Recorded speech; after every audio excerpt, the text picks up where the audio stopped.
So if you're Canadian and you just clicked on this video, have you ever asked yourself, what does the rest of the world think of Canada? For me being overseas, it's actually easy for me to get some feedback. Being a Canadian in a foreign country, all I have to do is ask. And the overall sentiment is good. I mean, Canada is now ranked number one when it comes to countries with the highest reputation around the world. And this is by the World Atlas. But is Canada's tourism soft power growing and strengthening? If you're not sure what this is, don't worry, I'm in the same boat. Or if everybody else knows what it is, then maybe I guess I'm the odd one out. But today I want to show a conversation that I had with Wayne. And he explains the tourism soft power and how Canada's in a good position for 2026. I learned a lot from Wayne in this conversation. And I actually kind of feel like I'm a student of his. So I hope everybody enjoys this video and hopefully you can learn something as well. Today's backdrop comes from Lorelei, who took this photo from Castle Butte. Is it Castle Butte? In the Big Muddy Valley. Lorelei sent over a whole bunch more photos from Saskatchewan, and has always been reliable to be able to showcase her province. Thanks, Lorelei, for sending it over. Now, before I start, a few things. One of our viewers actually created this. They created it with a 3D printer of my logo for Guard the Leaf. I think this is awesome. I would love to have one, but I'm not sure how to receive it without doxing myself. Our viewer sent me over the 3D printing file, so if anybody has a 3D printer and wants to try it out themselves, just either message in the Discord or send me an email. I'm trying to figure out a way how to get these out to people. But if there is interest, then maybe I'll talk to the creator and see what we can do. But thanks again for creating this. I really appreciate it. And last thing before we start, the petition is just under 15,000 signatures with only 1 day left. So if you haven't signed it yet, the link will be in the description below. And if you're unsure of what this is, it's to have our Canadian media reviewed for foreign investors. Okay, let's get started with the conversation I had with Wayne. All right. Well, I have Wayne Smith back on my channel, and I'm very happy to have him back because Wayne and I have been talking offline, and I've been learning a lot from this guy. I mean, I don't know very much when it comes to the tourism and the mechanics and things like that. And then, I feel like I'm just a student of Wayne as well. So thanks, Wayne, for coming back on. Happy to be here. It's always a pleasure. Awesome. And thanks for joining the Discord as well. I mean, I think that was a very big surprise to me to see you there, and I'm happy to have you on the Discord server as well. Yeah, given my relationship with anything social media, it's kind of interesting. Yeah. So we were talking offline, and I thought this conversation actually might be good to show to the rest of my audience. And we talked about the tourism soft power, and I'll be honest. I mean, I don't know anything about the tourism soft power, and maybe you can give me as well as my audience a little idea of what is tourism soft power and how does it relate to Canada. Well, it's not just tourism soft power, it's all soft power. So for example, when you're talking about the more concentrated power, or it's based on coercion. So Trump puts a aircraft carrier right off your shore and says, give me some oil or else. That's hard power. That's coercion, right? Soft power is, we're going to send you Hollywood films and have people see all these great things about America. And all of a sudden, people start to think, isn't America great? Look, I've seen all these movies. I've seen all these films. Look at all these people. Look at how they're living. Look at how they're doing. And that's how soft power kind of works. So in a tourism realm, when you're talking about the hard power versus soft power, because this is very much a safety and I want to feel welcome, I want to feel good about where I'm going, this is where this idea of soft power becomes so much more important, because you want to go to a place where you feel like you're going to be able to fit in. So it's like, if you've ever gone to a costume party and you didn't wear a costume, or something like that. You just want to know when you're going to somewhere that you're going to feel like you're going to be in a place where you're going to get accepted and you're going to be welcomed. Interesting. The fact that you mentioned earlier that, soft power includes movies and entertainment, right? I actually got asked by one of my staff here in Malaysia, I guess the only thing he knows about the United States and technically even Canada is through movies and is through TV. I guess up until this point, in terms of this year, he actually had a very good impression because all he really knew about Canada or even the United States is through TV shows and movies. So is that considered soft power? I guess, what you were mentioning? That's exactly what it is. And most people around the world, soft power is a big part of how they get to know different places. It's one of the reasons India went really, really heavy into Bollywood. It Hmm. was a very much a soft power mentality. Right. And, the US kind of started, in World War II with this idea of soft power. We're going to send our media around the world. And if you think about technology, we're, as much as we sometimes don't want to be in the US, YouTube is a US site Yeah. at its heart. So, this is how this message is getting sent around the world. And it has pros and cons. There are times when, you know, you're seeing the movies and you're thinking, oh, this is wonderful. But then again, you're seeing the videos like from Minneapolis last week where Yeah. people are just horrified around the world Yeah. at the same That's time. actually a really good point as well, because again, referring back to my staff, locals here in Malaysia, they don't get the opportunity to go to the United States or Canada very much, right? And like I said, they know everything through TV shows. And one of my staff's favorite TV shows is actually like Breaking Bad. So he's got that impression of that's how the United States is, right? And I said, well, I guess it is, right? But the what I have noticed is that their impression is changing now, because what you said earlier, how the movies show the glitz and glam of the United States and everything's great, but YouTube tells a different story. So I think that's actually starting to, or at least the countries that don't know the United States and Canada well enough, they may not go in person. What they know from TV shows and movies is really starting to kind of drift from what they're seeing on YouTube and whatever else, I guess, right? So it's interesting how things are kind of shifting. Let me give you a couple of examples, and this might help out. During the World Series last year, so if you were watching the Blue Jays at home and you looked at the stands, you saw the diversity of Toronto. Yeah. And that message went out around the world that, look, you have this city where all these people from all these different cultures have come together and everyone's in the stadium watching this thing. There's not a lot of places in the world where you'll see the level of diversity that you do in Toronto or Vancouver or lots of other places in Canada, where everyone kind of lives together in the same way. You go down and you go down in the States and you hear about the ICE stuff, and it's the complete opposite message. Right. So, this is what we're talking about when you get these ideas of contrasting visions. Most people around the world, the reality is most people never even think of Canada. We're a smaller country, middle power, we're nice people. That's sort of what people think about, and they'll think about nature and nice, right? But in the last year or so, where we've seen the news has changed quite a bit. You're starting to see Canada now has this worldwide sort of idealism as being a stability country. We are the place where you go, we may be boring, but we're the good kind of boring. We're the boring that you go to, that what you're going to get. Your rights are going to get respected. You're going to get treated well. You get this idea. These are all really important.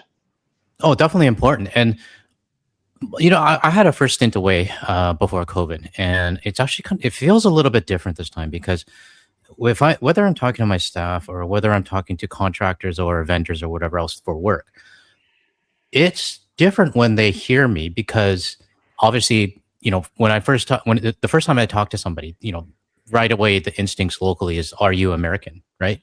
And I say, no, I'm actually from Canada, right?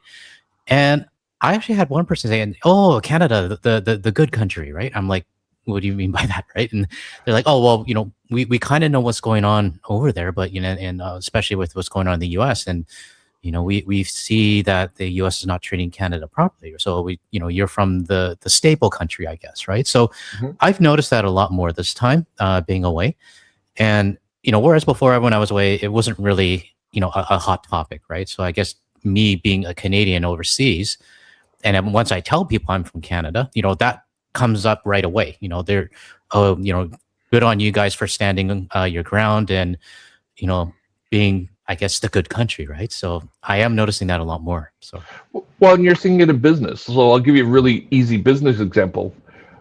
South Korea. You had the whole incident in Georgia with their factory and the workers getting jailed and perp walked and sent back to South Korea. Well, last week, South Korea just signed a major deal with Canada. Yep. Yep. And And I it'll was be going to create a interesting to veto on that see too. if So that gigafactory kind of makes its way up north. And yeah. it kind of like sounds like it would. Yeah. I mean, I kind of had that feeling before that, especially with when, um, ICE basically detained all of the South Korean employees. I had a feeling that, you know what, I think they're going to be talking to Canada soon. And they signed an MOU, I think it was so far, and there's hopefully there's going to be progress moving forward. But you're right. I mean, I think the reputation of Canada, and not just on a citizen level, but on a business level, shows that we are a lot more stable than our neighbors to the south. Well, and I'll give you another example with the World Cup next year. Mhm. So this is where This year, this year, sorry, this yeah, summer. yeah, I should know it. They have a big countdown right outside my office. But the idea of this is that if you want to go to the States to do this, there's a bunch of the countries who you have had to have already applied for your visa, or you have no chance to get a visa to come in. right, right, And there's a lot of people really worried that even if I get a visa, I can show up at the border and I'll get denied entry. yeah, Or who knows how the different restrictions could change overnight. mhm, yeah, And because it's not being consistent. Whereas you get Canada and even Mexico, where people are saying, okay, I want to go there because I know if I buy my ticket, I'm going to get my visa, I'm going to get my passport, everything's going to mhm, work out fine, and I'm going to be able to come in, go to the games, have a great time, and go home. yeah, And when you start to see these policy type differences of, okay, we're banning certain countries and we're tightening up the visa restrictions, and when you come in, if you're coming from certain African countries, you need to put up a bond before yeah, you can leave again. All this stuff, even if it's not affecting your country, you hear about this stuff to the side and you start to think, ooh, is this me too? mhm, And the reality mhm, is we've seen it. We saw it a lot with the snowbirds going down south, where they were getting conflicting things. One border guard was telling them they needed something, another border guard was telling them yep. they did need something, and I'm not even sure they know exactly what they want. Yeah, I mean, that just on that topic there. I mean, I've done a couple videos on that where some snowbirds had the form. I think it's the I-94. They had that form all ready to go at the border, and the CBP agent said that, oh no, you don't need this. It hasn't even been implemented or whatever else. My concern is that there probably are snowbirds that have gone down that didn't fill out the form, and if they ever get into an incident or they ever get stopped, or if they're coming back into Canada and they're stopped just before the border for a check, if they're asked for that form, they're in a situation where it's like a he said, she said with the CBP. And, Mhm. for me, that wouldn't be something I'd feel comfortable with, just saying, oh, well, the border guard told me I don't need it. There's no set in stone rule on this yet, right? So, Yeah, so the big differences that you're starting to see, and this is why Canada's been picking up so much worldwide tourism, is once again, you're presenting an image where you're warm and welcoming. You're presenting an image where you're stable and people's rights are going to get respected. You're mhm, developing an image of someone who stands up for the right things. mhm, And you put that with the fact that our immigration, our borders, and things like that are reasonable. And people sort of said, okay, I can come here. I know I'm going to come have a good time. I'm going to spend some money, yeah, but I'm going to get value for that dollar. yeah, You put that all together, and all of a sudden, we become a very attractive destination. And, as we talked last time on our interviews, mhm, those international tourists and the multiplier effects that comes as a result of those international tourists can bring big economic benefits. Like we've seen it in Toronto, where some of the tariff stuff and some of the economy stuff, especially around the auto industry, has really hurt Ontario's economy in a lot of ways. mhm. But the tourism revenues were so high this year, and the taxation levels, are coming in that have been high. It's been really sort of offsetting some of those other losses in other areas. Hmm. I agree, and it's unfortunate. I mean, I think the Canada auto industry is in for a rocky ride, not because of well, technically because of the Orange McNugget guy, deciding maybe one day he wants to pull everything out, right? And that's why, I mean, on that part, I do hope that Canada continues to expand. I mean, hopefully the Hyundai thing, or partnership and everything goes through. But you're right. I think offsetting, the revenue from the tourism side, for me, I mean, I'm not an expert, but I foresee that 2026 is probably going to be better than 2025 when it comes to tourism.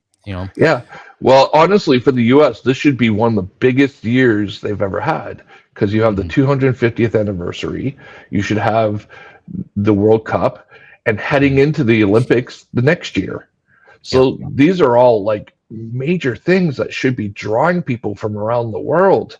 And Mhm. yet it's not having that draw at the moment. And, Yeah. and the thing about it is, this is what people need to look at. Someone was saying, oh, the planes are like 85% full, but look at how many planes are actually flying now. How many Yes. airlines Yes. have cut routes and cut seats? Yep. So when you start looking at some of these numbers, you got to kind of look at them and think, what makes actual Yeah. sense? It's funny. I mean, I'm kind of going off on a tangent here because you just mentioned planes, but I had a hater tell me that, or send me an email saying that, I just went to the U.S. and my plane was full, right? Hmm. What he doesn't realize is that yes, your plane might have been full, but if your route wherever you went, has 6 flights per day and it's gone down to 2, and potentially have like an aircraft change from a A330 to an A320, whatever. That's a big dip in terms of daily travel to the U.S. And I don't think a lot of people are seeing that. So Well, from an airline perspective, they almost can't fly something if it's like under 70%. It yeah, doesn't make any economic sense to do it.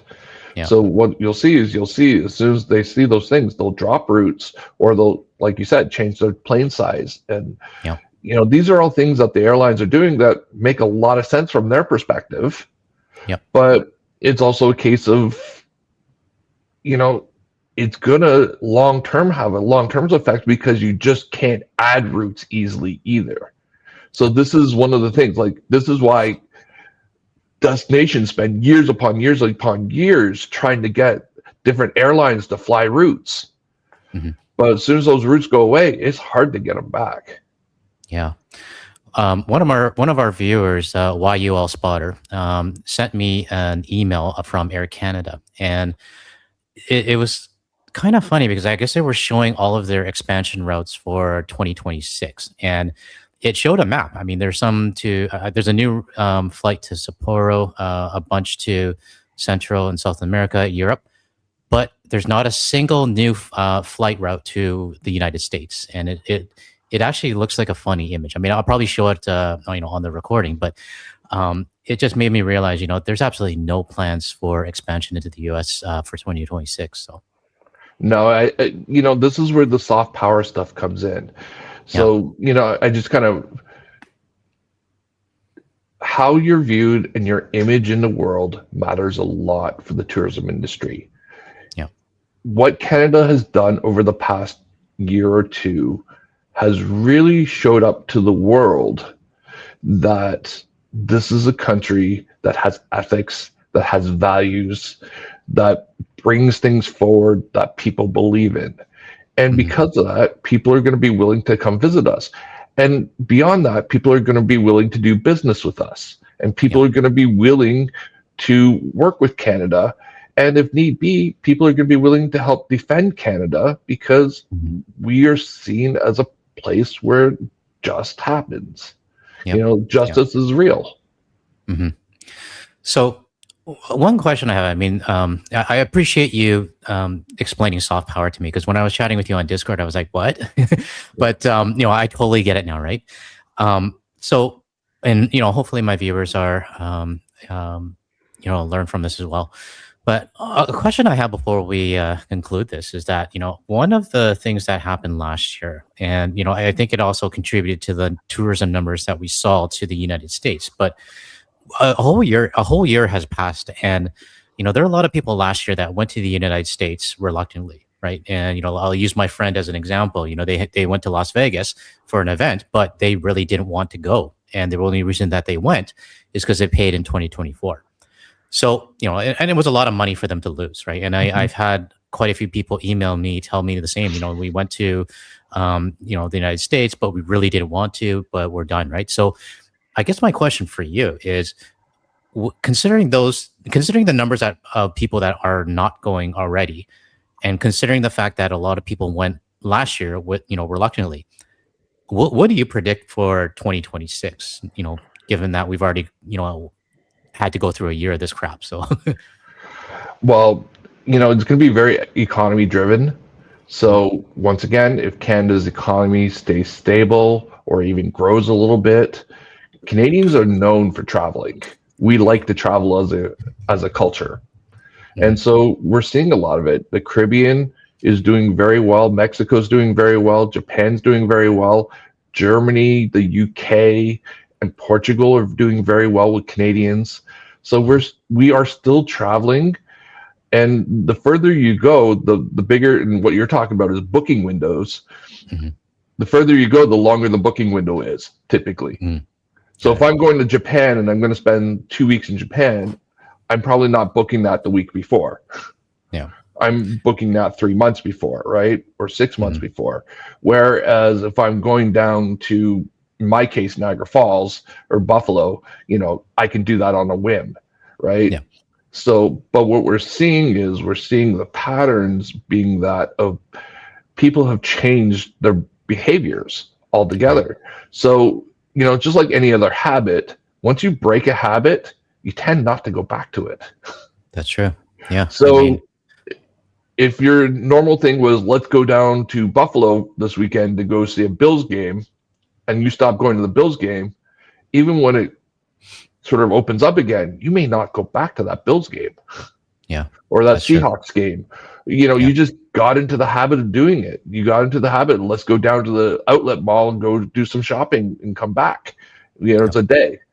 And, and all those habits have been broken. And it's going to be really difficult to get those, visitors back. Yeah. No, I totally agree with you on that one. For me, it was always going down to Blaine to pick up a package. That was Sure. something I would always do. And then, drive a little bit farther to Bellingham, have some lunch or dinner or whatever, then come back. So Mhm. Yeah, that you make was, a day of it. yeah. Why not? Yep. Yeah, exactly. And then you come back, and that was like a weekend thing for my wife and I, right? So that habit is dead, to Mhm. my wife and I. So, Yeah, it's really kind of interesting to see it. And I lived in the States for 15 years. I have a Mhm. lot of people down there that I truly love and admire, and people I'd love to go see. Yeah. Honestly, there are people I miss tremendously down there, and Mhm. great human beings. Yeah. But it comes down to that idea of risk. Like, Mhm. there's probably only a 1% chance something will go wrong to me, but if that's 1% is I get disappeared somewhere, that makes a big difference to my family. Yeah. So Yeah. you can't take that risk. Mhm. And these are the things that you got to kind of think about a little bit more than you would other times. And just like a lot of, I have know many good Canadians that are working in the States that can't come home Mhm. because they're afraid they won't be able to get back in. Yep. So, it's a really sad case in a lot of respects, in a lot of ways. Yeah. To flip that around, I actually have some people email me saying, from the US, they're US citizens, saying that they want to come to Canada. They want to, Hmm. support the Canadian economy, because they're against what their government is doing. But they're saying that they're scared to cross out of their border. It's mind boggles me that US citizens, who want to support Canada can't because they're scared of going back into their own country. Yeah, So, and you have a lot of people who are either, you know, people from diverse backgrounds, or people mhm, who are LGBT, or people who are, who aren't, middle-aged white people who are really nervous about, or even people who don't have the same political stances as some of the others. Yep. And they're nervous about getting back into the United States or what kind of hassles they would get going back into the Mhm. U.S. And it's a really kind of a scary situation all the way around. Yep. And we're not even through January yet. Well, technically it's the 31st today, so 1 month down, 11 more to go. So yeah. So to close this off, Yeah. Wayne, I mean, what's your prediction for Canada this year when it comes to tourism? I mean, obviously, I think it's gonna be great, but is there any specific predictions that you have for Canada? I think Toronto and Vancouver are going to have very big years. Yeah. The World Cup and the larger events are really going to do. And what will happen is that'll help all the regions around it. So, for example, Toronto is going to be a big World Cup site, but that means Niagara Falls is going to do really well. Yeah. So the more regional you get into, like Victoria is going to do really well with Vancouver doing well, or go out to Banff or Yep. Whistler. You know, Hmm. that sort of regional type of tourism, I think, is going to do really well. I think domestic tourism is still going to stay very high. I Hmm. think a lot of people are going to stay home. I think the East Coast is going to do particularly well again. They Halifax was probably the biggest winner last year from a Yeah. tourism perspective, and I Hmm. think it's well positioned to do well again, Yeah. especially from Europe. So Yeah. that's sort of what we're kind of seeing. And the Northeast United States, the numbers dropped off, but they didn't drop off nearly as much as would think they would Yeah. have. Yeah. Yeah. I mean, I think Halifax, you're right. I think they were the big winners of tourism last year. And my parents had a blast when they went there. And, they've never been past Alberta. Mhm. But last year they decided, what, let's do an Eastern Canada trip. And, I think they're going to hopefully go back again this year sometime too. So, Yeah, Halifax, Charlottetown, Cape mhm. Breton, Yeah. even down in Moncton and Yeah. sort of seeing that whole area. I think that area is going to do very, very well. Yeah.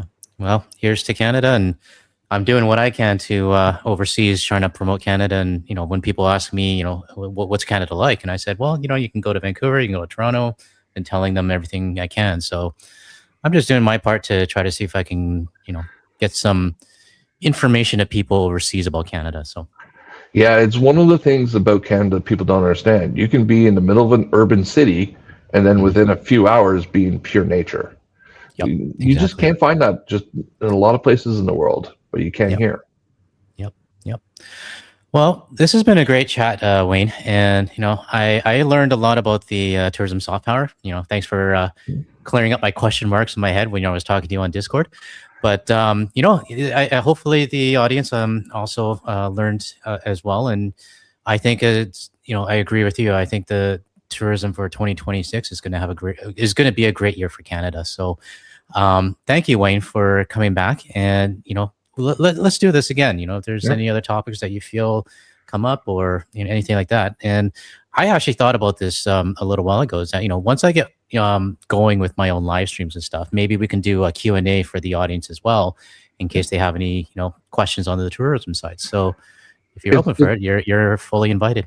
one of the things I strongly believe in, and sometimes people think universities are these ivory towers are inaccessible to the world. I think that's a big mistake in a lot of ways and we create that perception, and it's really important to be able to be out there and talk to people and share knowledge and share ideas. And that's one of the things I love about your channel and all the other channels is that you're sharing knowledge, Yeah. and it's all about educating one another. Like, I don't Well, know everything, and I'm not going to pretend I know everything. yeah, me too. I mean, the thing is, I mean, the whole reason we're doing this video is because when you and I were talking on Discord and you were talking about soft power, and I was like, what? So, I thought maybe, hey, let's create a video on this so then not everybody can learn, right? So, Yep.